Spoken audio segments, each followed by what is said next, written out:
The t-test interactive calculator performs statistical hypothesis testing to determine if sample means differ significantly from expected values or from each other. Let's start with the drop-down menus.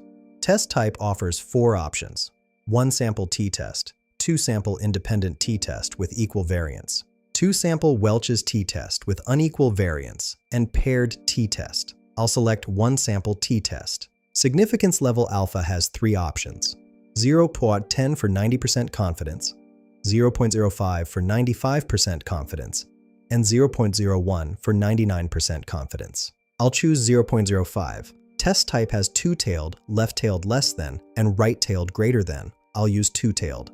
Now for the input fields. In sample data comma separated, I'll enter 12.3, 14.1, 13.7, 15.2.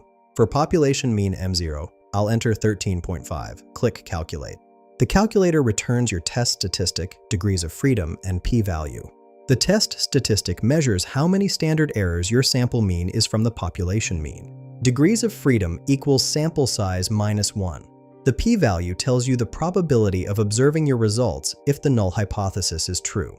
When p-value is less than alpha, you reject the null hypothesis, indicating a statistically significant difference. This tool streamlines hypothesis testing for quality control and experimental analysis. Find the link in the description below.